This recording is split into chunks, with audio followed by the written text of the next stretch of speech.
Hey everyone, welcome back to English Talks. I'm Sophia.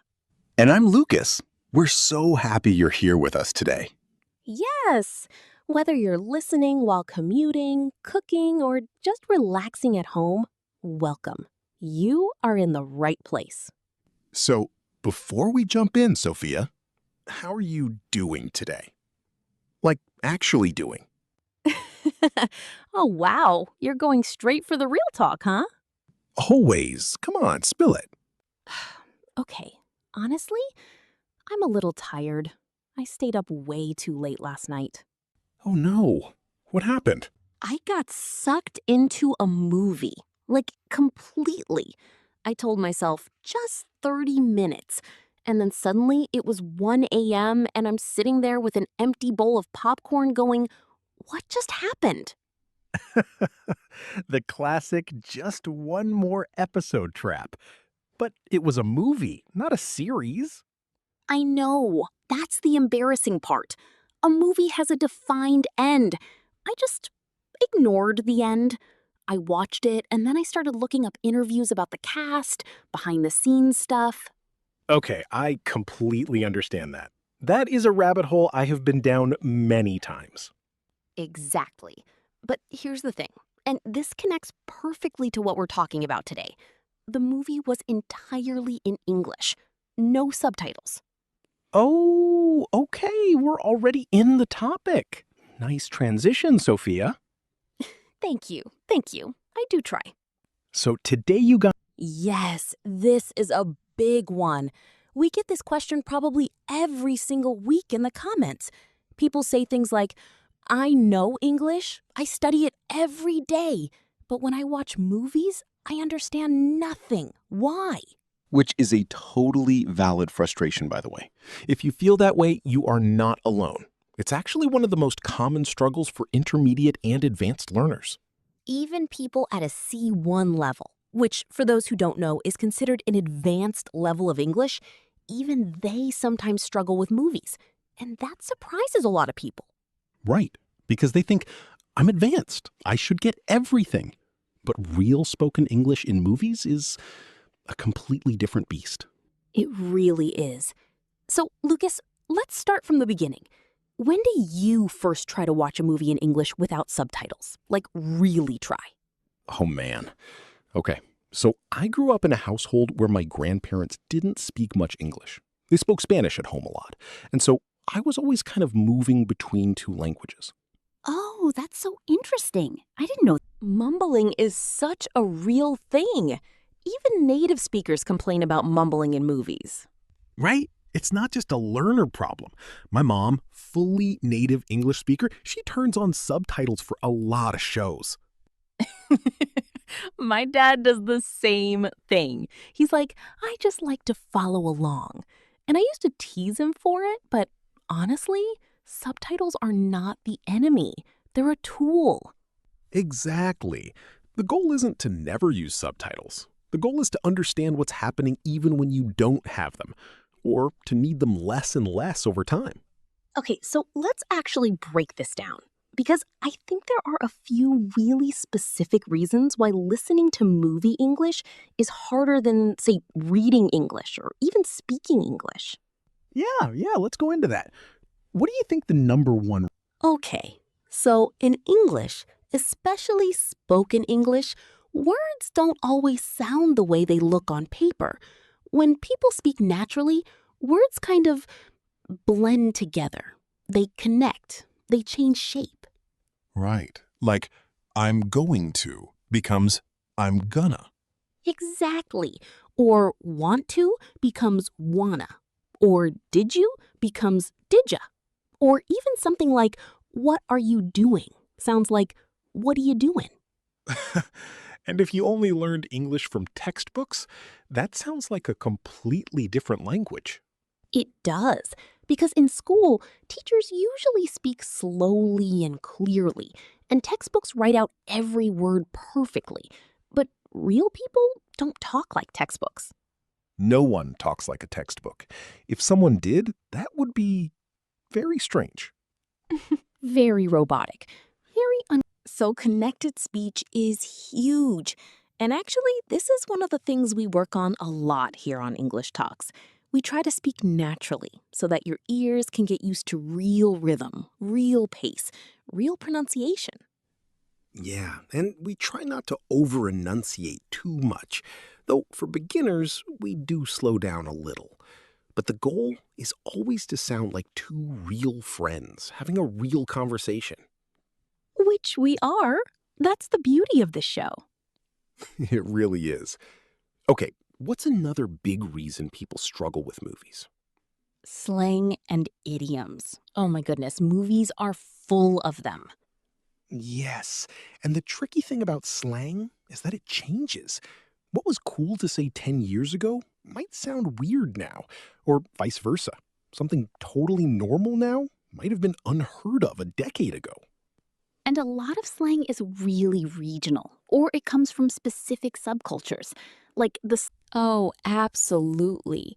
If you're watching a legal drama, like a courtroom thriller, there's going to be so much legal vocabulary.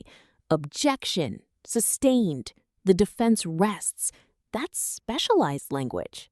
In sci-fi movies, oh man, sci-fi is its own world of vocabulary. Completely. You've got warp speed, hyperspace, the singularity, quantum entanglement. Like, even a native English speaker might not know all of that. You know what? That's actually a really helpful point, because sometimes learners feel bad when they don't understand everything in a movie. But honestly, even native speakers don't understand every single word in every movie. That is so true. I've had to look up words from movies before, words I've never heard in my life, and I grew up speaking English. Right. So giving yourself a little grace is important. You don't need to catch 100% of a movie. So, the 70% rule is something I kind of developed for myself when I was learning my second language. And the idea is this: if you understand about 70% of what you're hearing, that's actually a really good zone for learning. It's challenging enough that your brain is working, but not so hard that you get completely lost and give up. It's like exercise. If you lift weights that are too light, you don't build muscle. But if the weights are way too heavy, you just injure yourself. Perfect analogy. You want to be in that sweet spot, challenged but not overwhelmed. And movies at the C1 level, so think of dramas, thrillers, good indie films, adult animated shows, those are usually in that sweet spot for advanced learners. You'll understand a lot, but you'll also be pushed. And pushed in a good way. Because when you miss something and then you figure out what it was from context, that's such a satisfying moment. Your brain actually locks that in better. It's like a little puzzle. Your brain loves puzzles. Exactly. Okay, so we've talked about the problems. Let's talk about real strategy. Yes, big difference. Big difference. When you watch with subtitles in your own language, your brain goes straight to your native language. It doesn't even try to process the English audio. It just reads the translation. You're basically bypassing your English brain entirely. Exactly.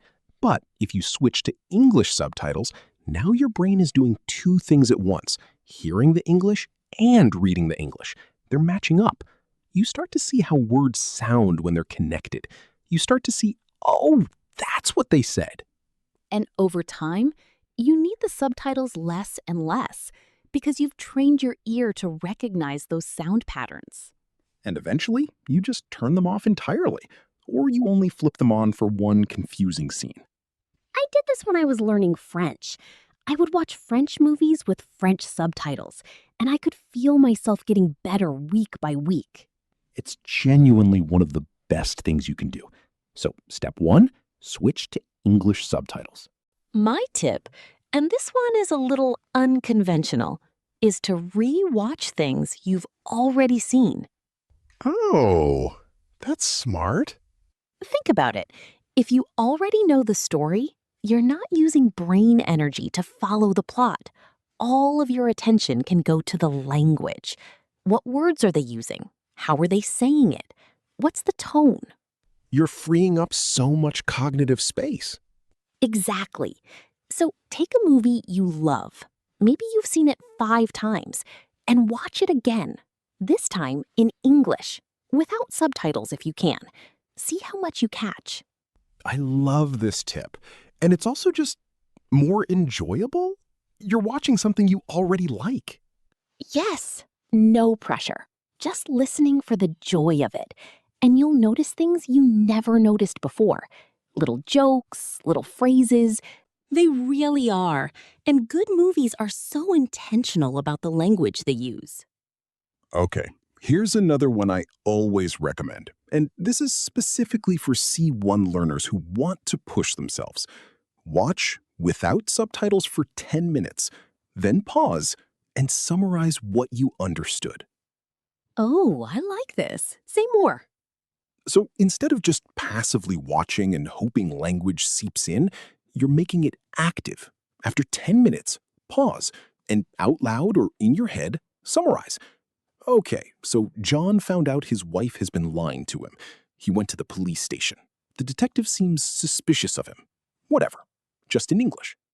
You're forcing your brain to process and organize the language it just heard. Right, and then you can rewind and check yourself. Did you understand the key points? What did you miss? That's like a listening comprehension quiz you give yourself. I love that. It sounds intense, but it's actually pretty fun once you get into it, especially with a good thriller or mystery. You're like a detective yourself. Did I catch the plot twist or did I miss it completely? Exactly. And sometimes you'll realize you actually understood more than you thought. That's a great confidence booster. Confidence is so important when it comes to language learning. I think a lot of people hold themselves back because they're scared to be wrong or scared to not understand. Oh, for sure. There's a lot of shame around not understanding, especially when people feel like they've been studying for years and they should be better. And I just want to say there is no should in language learning. Everyone goes at their own pace.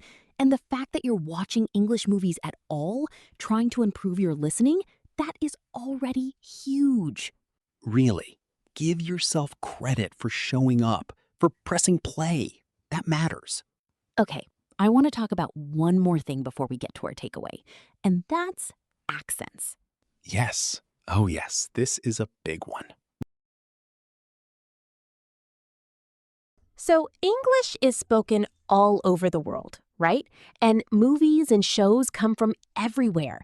You've got American English, British English, Australian English, Irish English, South African English, Indian English. And they all sound different. And they all have different rhythms, different vowels, different idioms. Completely different. And a lot of learners study one accent, usually American or British, and then they watch a show with a different accent and they feel totally lost. I remember the first time I watched a show with a thick Scottish accent. I was like, is this still English? Yes, I felt the same way watching a show set in rural Australia. Beautiful show, but I was catching maybe 60% for the first episode. And that's okay. That's exposure. The more you hear different accents, the better your ear gets at adjusting. My recommendation is to deliberately expose yourself to at least 2 or 3 different English accents. Don't just stick with American English if that's what you know. Branch out. Watch a British drama. Watch an Australian movie. Watch something with Irish actors. Your ear will adapt. It takes time, but it adapts. And honestly, it's really fun. You start appreciating how rich and varied English is as a language. It's not one thing, it's many, many things. Like a big, complicated, beautiful family with lots of cousins who all talk differently. That is the most perfect description I've ever heard. I've been workshopping it. It shows. Okay, so let's think about what are some really good movies or shows for C1 learners who want to practice listening without subtitles? Great question. I'll say, and this is just my personal opinion, start with something that is well written, but not too fast. a drama, something where characters are having real conversations, not just action sequences. I also love documentaries for this because the narrator usually speaks slowly and clearly, and you're learning real vocabulary about a real topic. That's a great shout. Documentaries are underrated for language learning. And you learn things, so you're getting both language skills and knowledge. 2 for 1. Can't beat that. Okay, I think we are coming up on our takeaway moment. Lucas, what is the one thing you want our listeners to walk away? And my takeaway is kind of connected to that. I want to say make English something you enjoy, not just something you study. Because the people who improve fastest at understanding spoken English, they're not doing it as homework. They're doing it because they love English movies. They love English music. They love English podcasts, like this one. Like, We really do. And if you're new here, welcome. We make these casual, natural conversations specifically to help you improve your English listening and speaking skills. Subscribe so you never miss an episode. And hey, keep listening, keep watching, and keep going. You are closer than you think. Until next time, I'm Sophia. and I'm Lucas. Take care. Thank you so much. Take care.